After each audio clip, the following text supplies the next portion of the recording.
정오 종합뉴스.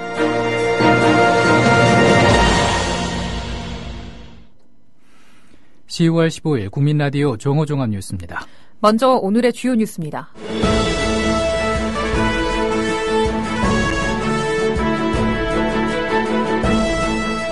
한국은행은 오늘 오전 금융통화위원회를 열어 현재 연 1.5%인 기준금리를 동결하기로 결정했습니다.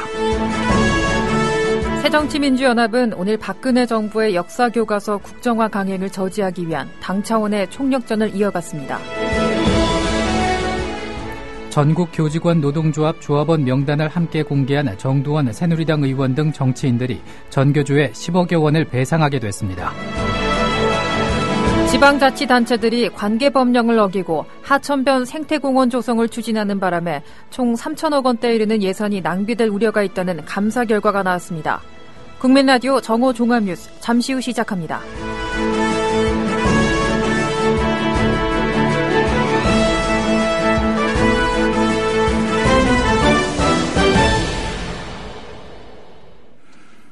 기준금리가 넉 달째 동결됐습니다. 한국은행은 오늘 오전 금융통화위원회를 열어 현재 연 1.5%인 기준금리를 동결하기로 결정했습니다. 금통위는 지난 6월 기준금리를 1.5%로 내린 뒤 넉 달 연속 동결 결정을 내렸습니다. 시장 일각에서는 부진한 경기 회복을 뒷받침하기 위해 금리를 내려야 한다는 주장도 나오고 있지만 전문가들은 연내 미국의 금리 인상 가능성, 가계부채 등을 고려해 금리를 동결한 것으로 분석하고 있습니다. 새정치민주연합은 오늘 박근혜 정부의 역사교과서 국정화 강행을 저지하기 위한 당 차원의 총력전을 이어갔습니다. 국정역사교과서를 친일 독재를 미화하는 정권교과서로 규정한 새정치연합의 문재인 대표는 오늘 서대문 형무소에서 유신 독재 희생자 유가족과 간담회를 갖고 역사교과서 국정화의 문제점을 짚을 계획입니다. 이 자리에는 인혁당 사건 유가족 3명과 고 장준하 선생 아들, 고 최종길 전 서울대 교수 아들 등이 참석합니다. 문 대표는 간담회 전 서대문 형무소 기념비를 참배하고 사형장도 방문해 희생자를 기리게 됩니다. 역사교과서 국정화 전환에 대한 긴급정책의원 총회를 개최한 새누리당은 오늘 결의문을 채택하고 박근혜 정부의 국정화 방침에 총력전을 다짐했습니다. 새누리당은 당정은 국민 통합을 위한 역사교과서 만들기에 총력을 다한다. 시대착오적 좌편향 역사 세력을 규탄하고 대한민국 정통성과 헌정질서 수호에 앞장선다. 새정치연합은 올바른 교과서 만들기에 동참하라는 내용의 국민 통합을 위한 올바른 역사교과서 만들기 결의문을 국회 로텐더홀에서 낭독하면서 사실상 당론으로 채택했습니다. 이종골 새정치민주연합 원내대표는 오늘 2012년 대선 개표 조작 의혹을 제기한 강동원 의원에 대해 우리 당 기본적 입장과는 다르다면서 당에서는 이 문제에 관해 이제 문을 닫았다고 재차 진화에 나섰습니다. 이 원내대표는 오늘 한 라디오 인터뷰에서 지난 대선 직후 이 문제가 많이 제기돼 행정안전위원회 차원, 당 차원에서도 심도 있는 토론과 사실조사가 있었다며 완전하지 못하나 최대한은 다 검토했는데 그런 의혹을 제기하는 분들의 생각과는 많이 다르다고 말했습니다. 그러면서 강 의원의 질의 내용을 분석했는데 그때 정리한 쟁점을 새롭게 벗어나는 내용은 거의 없는 것 같다고 말했습니다. 새누리당 원유철 원내대표는 대선 개표 조작 의혹을 제기한 새정치민주연합 강동원 의원을 비난하고 나섰습니다. 원유철 원내대표는 긴급의원총회에서 대통령이 국익을 위해 해외 순방 중인 상황에서 강동원 의원이 황당한 궤변과 망언으로 부정선거를 운운하는 것은 대한민국 국회의원이 맞는지 의심하게 만드는 일이라고 말했습니다. 새누리당은 오늘 강동원 의원에 대한 사퇴 촉구와 규탄 결의문을 채택하고 강 의원을 국회 윤리위원회에 제소할 방침입니다. 문재인 새정치민주연합 대표는 오늘 대선 개표 조작 의혹을 제기해 파문의 중심에 선 강동원 의원에 대한 청와대와 여당의 조치 요구에 우리 사회 일각의 의혹을 제기했다고 해서 출당이나 제명시켜달라는 건 정략적인 주장이라고 비판했습니다. 문 대표는 오늘 오전 공공원룸 주택 도전숙에서 청년경제 주거정책을 발표한 뒤 대선 불복 프레임으로 지금 국정교과서 국면을 덮어나가려는 정치적 책략이라고 느껴진다고 밝혔습니다. 새정치민주연합은 오늘 당무 담당 원내부 대표를 맡고 있는 강 의원을 국회 운영위원회에서 사퇴시키기로 결정했습니다. 여야 원내 지도부는 어제 저녁 비공개 만찬 회동을 갖고 역사교과서 국정화 문제와 선거구 획정 등의 현안 논의를 추진했지만 국정교과서 문제와 강동원 새정치연합 의원의 대선 투개표 조작 의혹 제기로 전국이 급속 냉각되면서 결국 불발됐습니다. 새누리당 원유철 원내대표, 김정훈 정책위의장, 조원진 원내수석부 대표와 새정치민주연합 이종걸 원내대표, 최재천 정책위의장, 이춘석 원내수석 부대표 등 여야 원내 지도부는 김정훈 새누리당 정책위의장과의 상견례를 겸한 회동을 추진했지만 실무 조율 과정에서 무산됐습니다.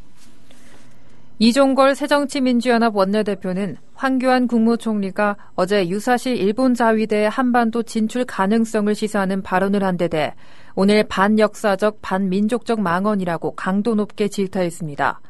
이 원내대표는 이날 국회에서 열린 경제 분야 대정부 질문에서 의사 진행 발언을 통해 지금껏 정부 공식 입장은 사전 동의 없이 일본 자위대가 한국에 들어올 수 없었다며 자위대의 한반도 진출은 없을 것이라는 것이었다면서 말했습니다.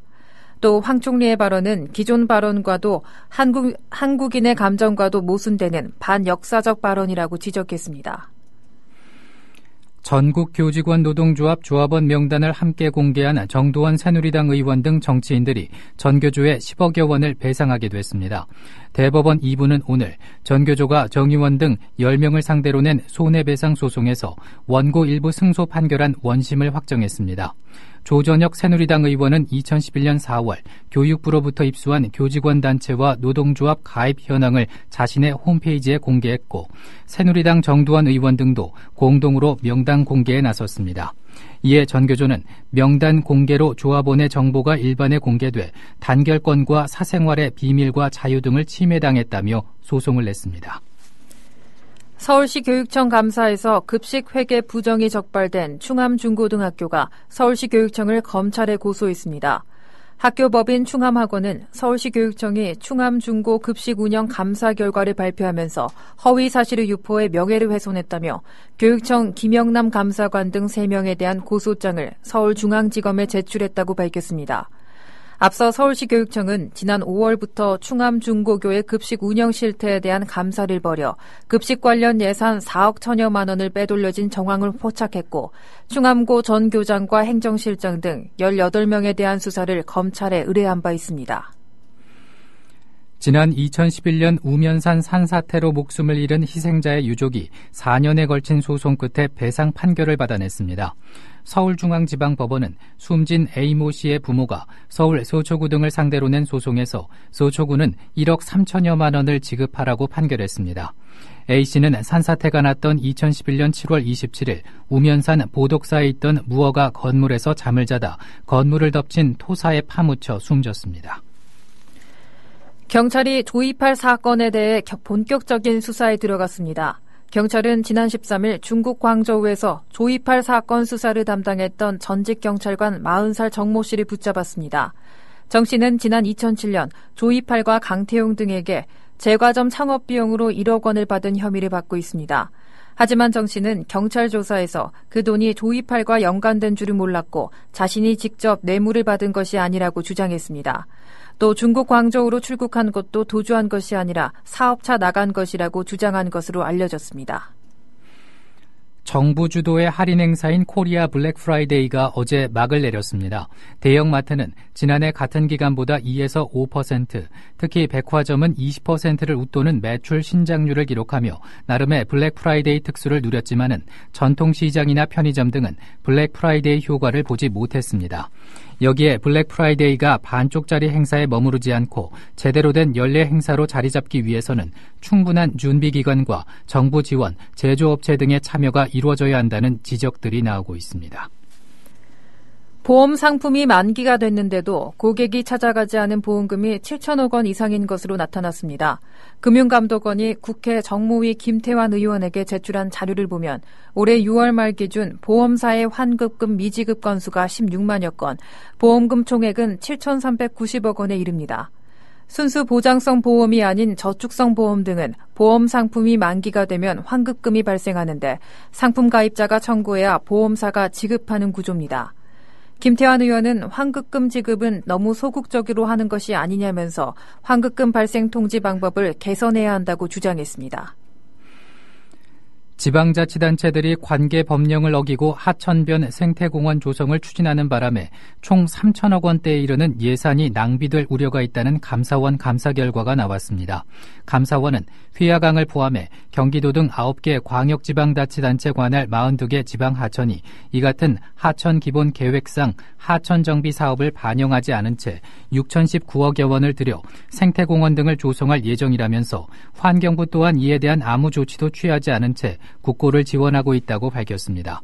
감사원은 이미 투입된 245억 원의 예산과 투입 예정인 3,655억 원의 예산 낭비가 우려된다고 지적했습니다. 난징대학살 관련 자료에 유네스코 세계기록유산 등재 반발하며 유네스코 분담금 지급 중단을 검토한 일본 정부가 신중한 입장으로 선회했습니다. 아베 신조 일본 총리의 최측근인 하기우다 고이치 관방부장관은 일본 TV방송에 출연해 유네스코에 대한 일본 정부의 출연금 지급 정지 또는 삭감 방안에 대해 일본의 말을 듣지 않는다고 해서 즉시 각출금을 빼는 것은 국제사회의 오해를 부르는 것이라고 말했습니다.